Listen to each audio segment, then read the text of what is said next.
Well, the big day has finally arrived, as the 2021 NBA Draft will be happening later today, and a fresh batch of rookies will begin their careers at the next level. The night is expected to be absolutely wild, with so many potential trades going down, and very few of the picks being predictable, so it's definitely going to be interesting to watch. But for today's video, we're going to be running through the lottery picks and predicting who gets selected at each spot. Before we start though, it turns out about 61% of you watching right now aren't even subscribed to the channel, so please, if you enjoy the content, consider hitting the subscribe button, as not only does it help out a ton, but I would also very much appreciate it. Now with that being said, let's begin. Starting with the first pick in the 2021 NBA Draft, the Detroit Pistons select Cade Cunningham from Oklahoma State. The Pistons are trying to throw out some smokescreens saying they're still undecided between a few names at the top, but as long as they don't trade the pick, I think it's pretty safe to say that Cade Cunningham will go number 1.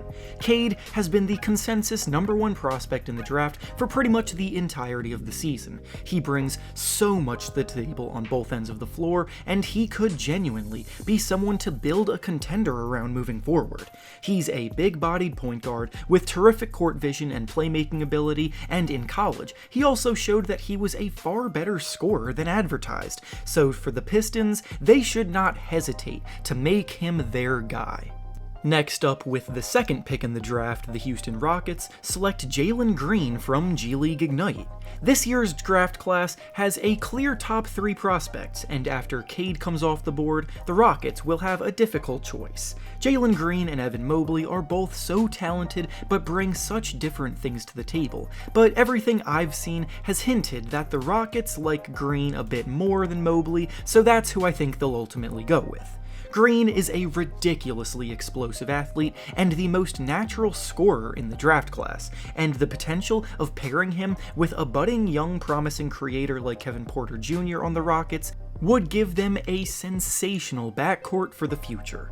Green can get his shot off from anywhere on the floor, he finishes very well at the rim, and as long as he buys in and stays focused on defense, he could be a great two-way player. Up next, with the third pick in the draft, the Cleveland Cavaliers select Evan Mobley from USC. Basically, whichever of the top 3 remain will be who the Cavaliers select, which could actually work out well for them, because they have shown that they are really interested in Mobley and like him a lot as a player. The possibility of pairing Mobley and Jarrett Allen in the team's front court could help improve their putrid 25th ranked defense from last year, as Mobley is an absolutely elite defensive prospect. He's a natural rim protector who has been compared to Anthony Davis in that regard, but that he also possesses the mobility and switchability reminiscent of Bam Adebayo on defense, making the sky truly the limit for his potential on that end. Up next, with the fourth pick in the draft, the Toronto Raptors select Jalen Suggs from Gonzaga. The Raptors want to get back into the playoffs as soon as possible with the core of players they have, and lucky for them, Suggs is very mature beyond his years and ready to come in and contribute immediately. He's a natural leader who doesn't shy away from big moments, he's a gifted playmaker, and he brings a level of toughness that head coach Nick Nurse has always loved in his players. Suggs is a strong two-way talent that brings a balanced level of production, and could be a pretty good way to replace Kyle Lowry if he were to leave in free agency this offseason. Next up, with the fifth pick in the draft, the Orlando Magic select Scottie Barnes from Florida State. Barnes in recent weeks has really been impressing in pre-draft workouts, and his stock has been soaring to the point where multiple teams in the top 5 are considering him at the very least. He's one of the most well-balanced players in the draft, reminiscent of Draymond Green, in that he brings so many winning tangibles to the table.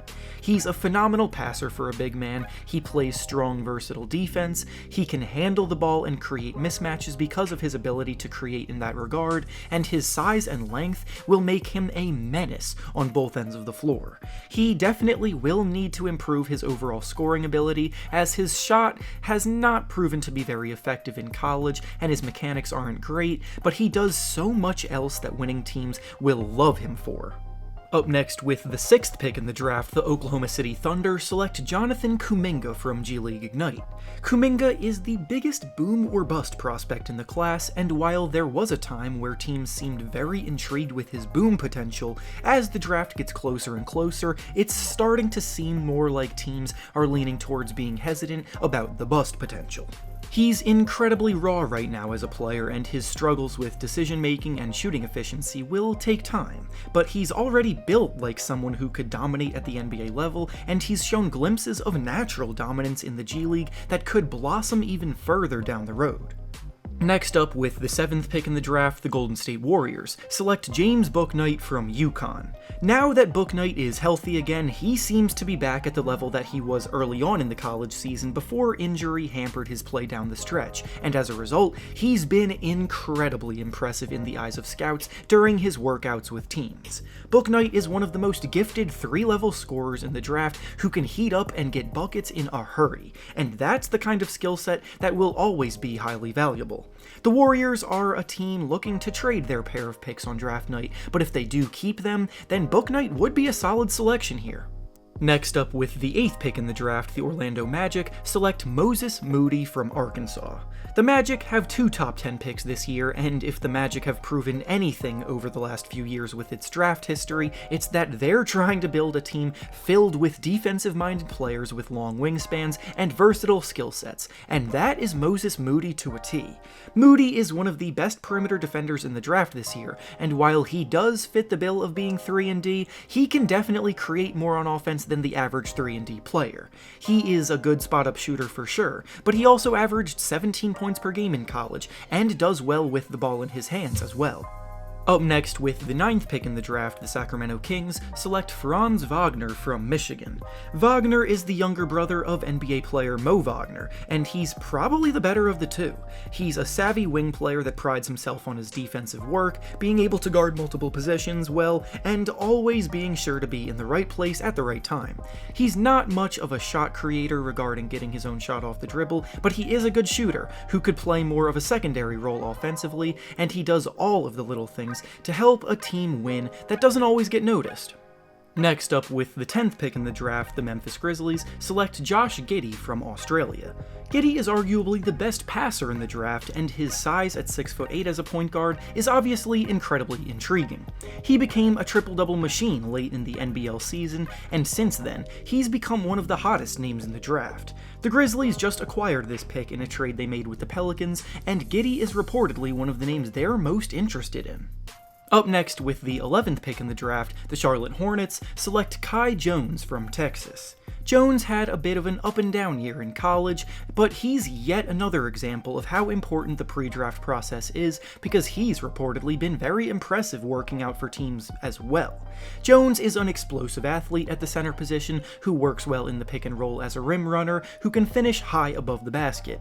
He's still quite raw as a player overall, but he's shown good qualities on the defensive side to anchor a defense, and the most intriguing skill of his is his potential to develop as a floor spacer with his shooting ability. Up next, with the 12th pick in the draft, the San Antonio Spurs select Davion Johnson from Tennessee. Johnson is a naturally gifted athlete who got better and better as the season progressed at Tennessee, and that rapid level of growth definitely stuck out to NBA scouts, even if it wasn't always reflected in the box score. He competes hard on both ends, his feel for the game is continually improving, and he has a lot of natural skills you cannot teach. Plus, if there's one system to get the most out of a player like this, it's San Antonio. Next up, with the 13th pick in the draft, the Indiana Pacers select Davion Mitchell from Baylor. Mitchell emerged on the big stage of March Madness, helping his Baylor team win it all, and his knockdown shooting and hounding perimeter defense were at the forefront of that emergence. He's a bit older than the prospects in the draft ahead of him, which tends to make teams hesitate to take them in the lottery, but Mitchell will be someone making an impact from day one. And getting hung up on his age is a waste of time in my opinion. And finally, with the 14th pick in the draft to close out the lottery, the Golden State Warriors select Jalen Johnson from Duke. Johnson's a big-bodied player at 6'9" who plays a bit like a point guard because of his natural ability to make plays for others and create for his teammates. He does have some flaws in his season at Duke, and his year didn't exactly go great there as he left early, but there's still a ton of talent here, and with the Warriors looking to trade these picks, they could take a big swing if that trade is not made. And with that being said, that's all I have for you today. Make sure to like the video, subscribe to the channel, and comment down below who you want your favorite team to draft this year. Thanks for watching, and I'll see you all next time.